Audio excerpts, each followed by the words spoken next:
We're back on the 82911 Backdate project, in which we're going turbo wide and doing a bunch of metal fabrication too. So what we're working on today is getting these light housings installed on this vehicle. And not only that, we also need to cut off this flare and hand make a new one, because as you can see, it doesn't jive. That's just why we just did all the laser leveling. So I'm gonna throw a laser level across here and then throw it across down here. We'll get into that later. But before I do any of this, you'll notice that if I were to put this on the vehicle right now, we're covering up the original bumper mounts. We're getting rid of those because we're backdating the car. It's gonna get a steel bumper across the front. So what I'm gonna have to do is actually notch this bracket so that this will slide into place. And in a later video, we're gonna make brackets to mount the bumper to the car. But before we can mount the bumper, we have to have this stuff sorted. So let's cut these brackets down and move from there. Pioneers just ride these babies for miles. I'll leave plenty of room for the lights.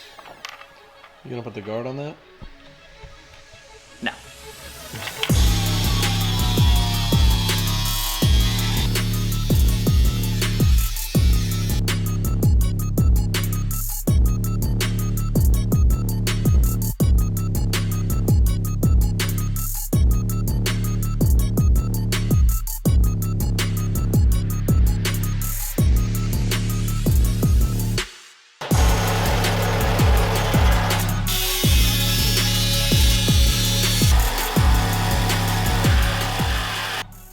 So right now that I trimmed some stuff down so it could fit in here, it looks like it would fit right?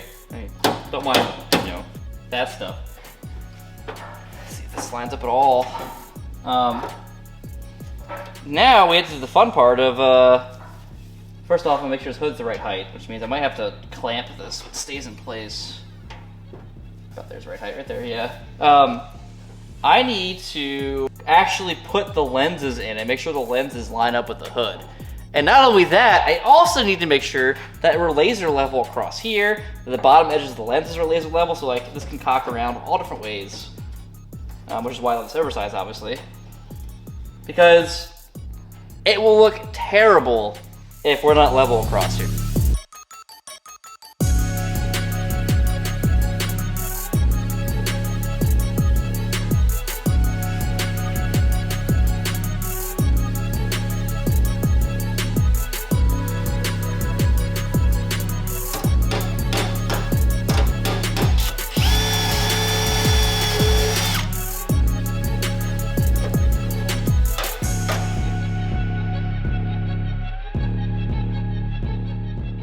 Logan's fallen victim to the Dunkin' drive-thru yet again. I can't say much because I go there a lot. Probably more than me, yeah. I go to Dunkin' a lot. Like, on a normal week, probably 3 days out of the week.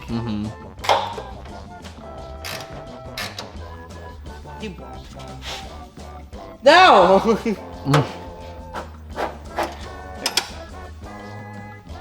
what I didn't want to do. It's a fingertip. I dropped the shim! Oh no. It's on my fingertip. Ah. Ooh. Let's see what we can do here. Ooh, I heard it. I heard it. Ah! I used to be a surgeon. Just kind of like. Yeah.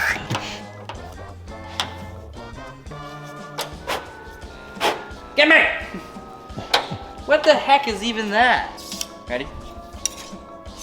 That's why they make these extended so you can stand back. Ah, from a different area code. Tricky.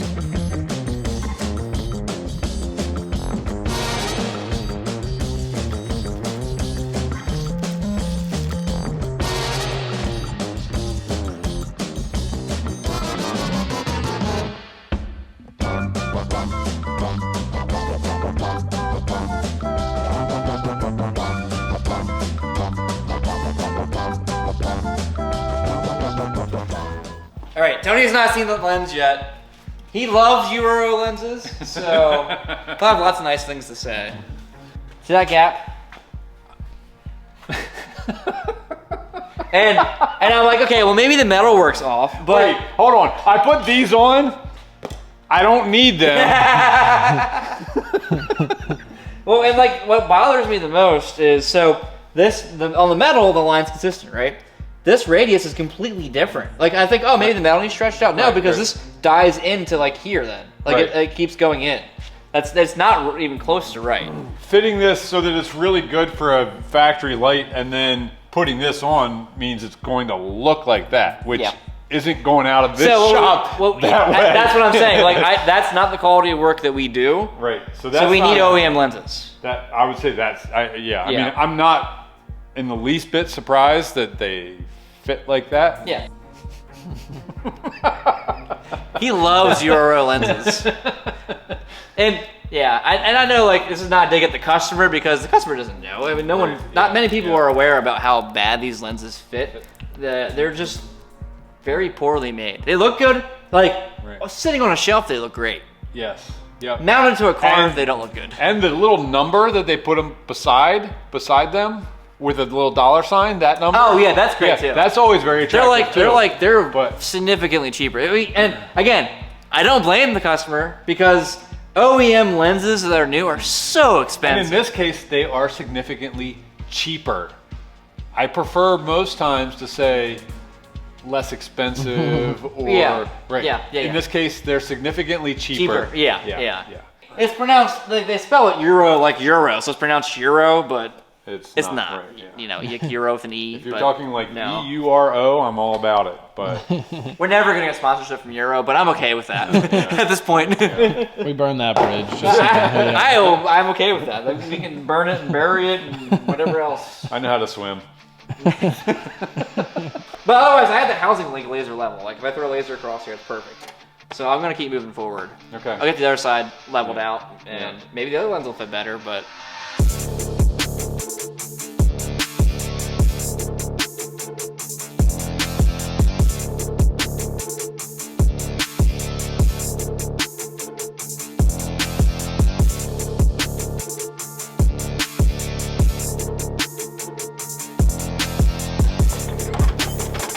I'm in.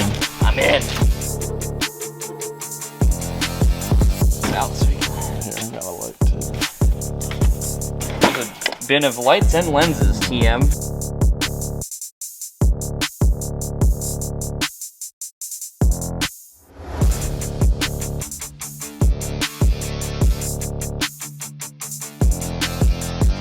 At least we have one. Yep, it's a start. Sure, it would be a shame if someone went to eBay right now and bought this before I was done with it. That'd be a big shame. Wow, that fits a lot better than a Euro lens. That's weird, isn't it? It just lines right up. All right, so now that we have figured out what's going on, we're gonna make the end caps here and ignore what's going on up here for now. It'll stay Clecoed up. Hopefully in this video we can have our lenses and wrap that up. If not, that's hip-hop. That'll be the next video and part of some other stuff.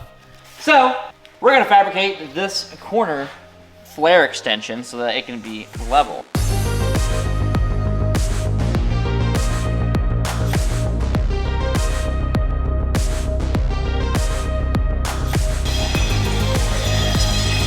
Safety first.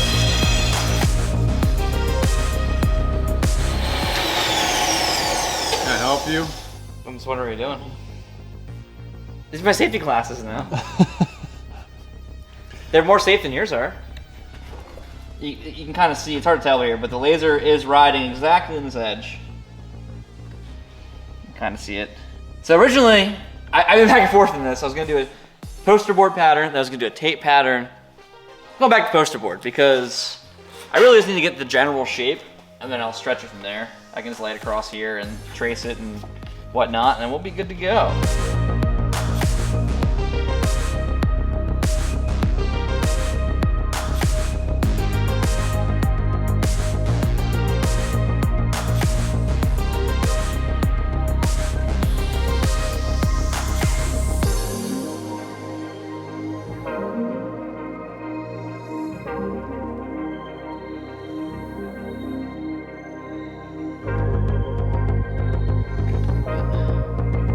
See, it kind of works, but it's not. It's kind of, so I'm gonna stretch this out here to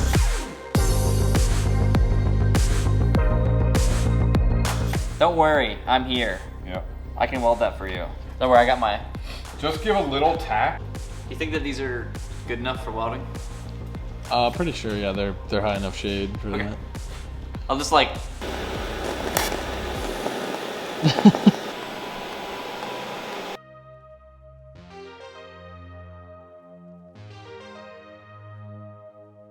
Your safety glasses there? What? You're gonna put your safety glasses down? Oh. It's obvious we are Yeah. perfect match, ain't no catch. You and I will make it last. Place your bet on me and everything will be alright. Take a chance, ain't no risk. You and I won't hit and miss. Give yourself to me and we'll be more than friends for life.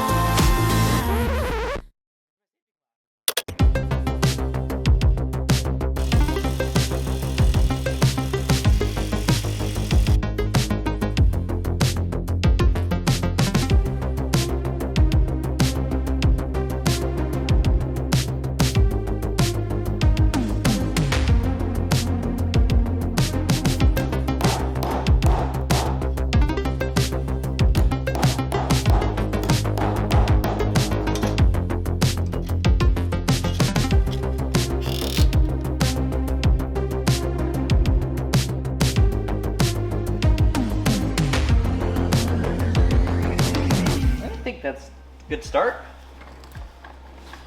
What do you say? What say you? Eureka! You heard it here first. Oh, look at that. There it is. It's this part is red, and that's shiny metal, and that's black, and that's white. Yeah, it's like, what's that newspaper joke about what's red, black, and white? And... Black and white and red all over. Yeah, that one. Right, yeah. It's this. Oh, it's a newspaper? It's not a skunk with a sunburn? No, it's this car. Or a panda that was mauling somebody. An embarrassed zebra. Zebra. Why is it embarrassed? Oh, I get it. It's red because it's blushing. Yeah, there you go. I was like, is he embarrassed because he got caught by like a tiger or something? So this side's roughed in. There's some cleanup needs to be done, and like this edge needs to be cleaned. Oh, it shocked me. Needs to be cleaned up a little bit so it's a little better down there. That'll all happen at the very, very end because, as we previously mentioned, we're waiting for our lenses. So that'll kind of dictate some of this. I have to move some stuff around. So this side, done for now. Now we gotta copy paste and do this side.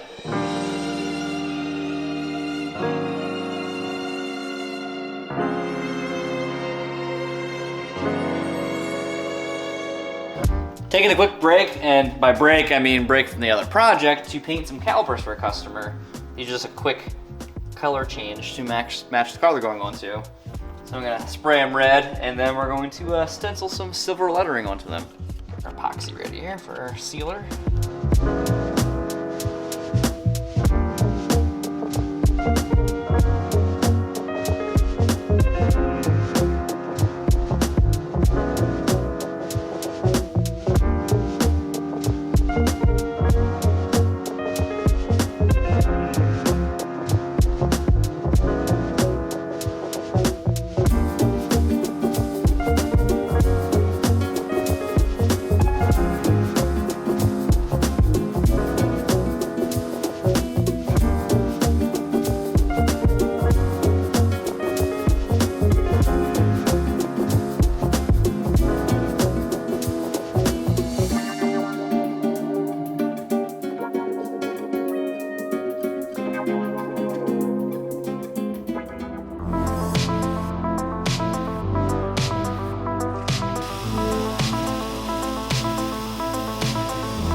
Oh yeah, that's right. I almost forgot. Safety first.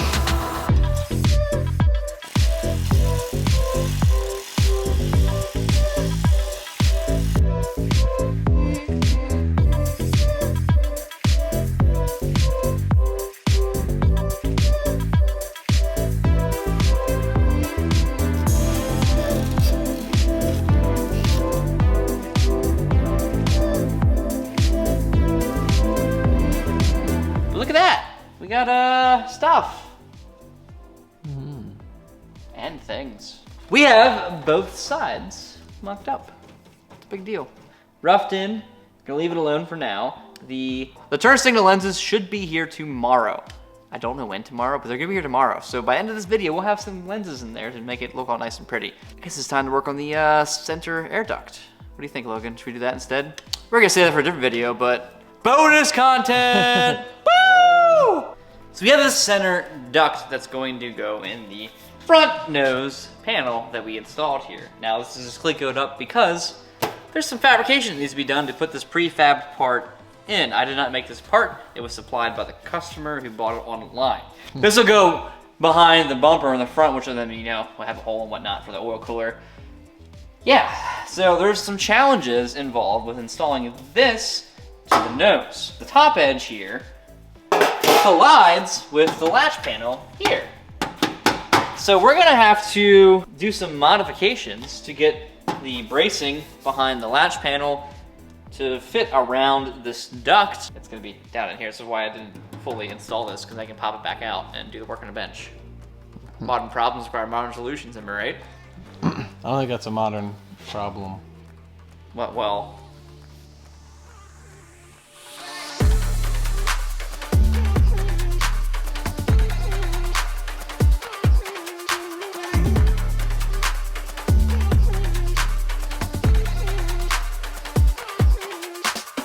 So the duct sits on this flange back here. At the back edge of the flange, which is actually below this line. So if I take the laser and paint it across this line here, and then I take this edge and line it up to that laser, I'll get the height exactly where I need to be for the opening.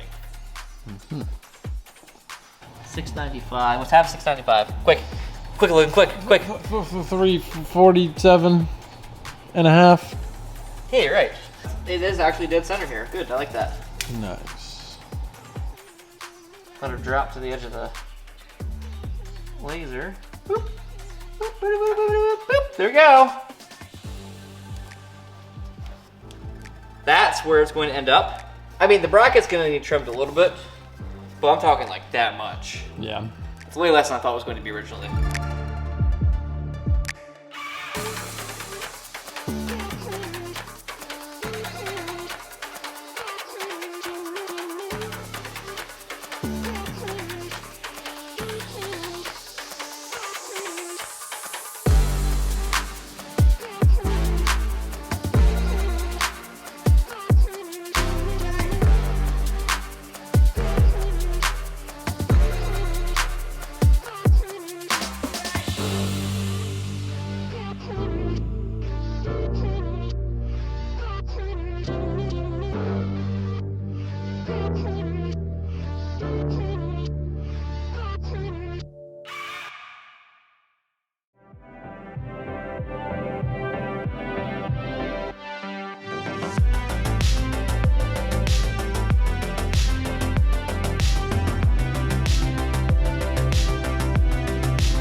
Okay, so I came up with a solution for this front vent. Originally I was thinking because the radius is different on the vent to the body that I'd have to cut it back and reflange it, but I had an idea. So what if I hammered over and kind of mimic the shape that was there? It'll save time and still look pretty good and be functional. And I think it kind of worked out. What do you think, Logan? Do you think that's gonna fly? I do. Yeah, I mean, I still got some stuff in the corners here. But now, so I have the top edge figured out, and it is laser level. And the back inside here, it's a little short now with how the spacing and everything else is, because this is up against, like, I couldn't move it back further. That's okay. I might be able to push it up enough to be able to just weld it, or I'll just make a little bridge plate. Easy peasy, it'll take no time to do that. I'm not too worried about that. The thing I'm worried the most about now is the underside, because this duct right here does not match at all with the body itself. You can see how it's a little different. So I'm back and forth here, and if I want to keep this squared and then build out to it, or what I'm thinking I actually might do is keep it original to here, about here-ish, cut this back and then flange it over to meet the body there. So it's a little bit tighter against the body because it doesn't need to protrude down. The other thing that annoys me is that they use like silicone bronze to tack the pieces together, which people have asked many times why we don't do that. And this is a prime example of why, because that silicone bronze does not move. You can see there's little high spots where I was hammer and dollying. That silicone bronze would smush like the steel would. So it leaves these lumps in the panel. And also I had a problem, I cut it off so you can't see it now, but when I was hammering over these pieces, the silicone bronze actually cracked and split away from the steel because it doesn't penetrate the steel, so it's not part of the steel, thus being a weak point, and you can't work the metal with it afterwards. So I hate that stuff a lot. So if you're one of those people wondering why we don't use silicone bronze when we weld our panels on, that's why. You can't work it afterwards, you're stuck. And we rely on being able to massage panels afterwards so we can do some final fitment and whatnot. So yeah, silicone bronze can eat it.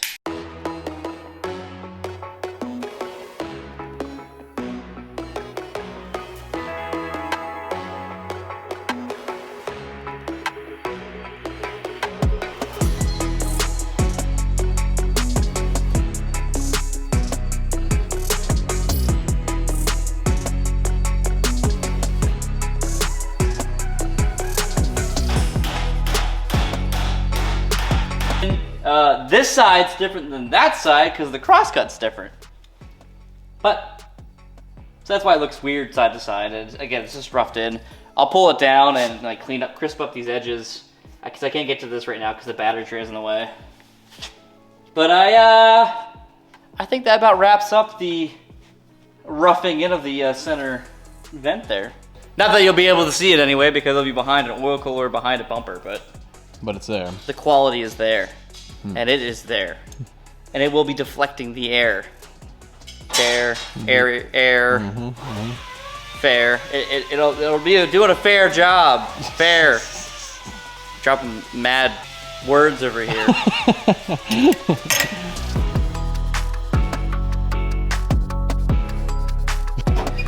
So we bead blasted these housings because this one was rusty and the other one had that terrible primer I hate so much. So we went ahead and just cleaned them up.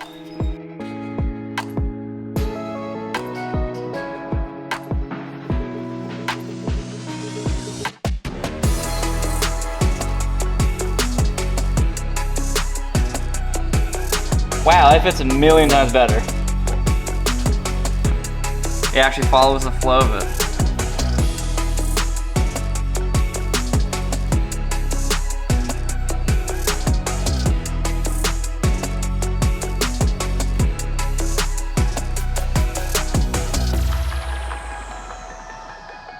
Why are the gaps so bad? Who's in charge of this? Time.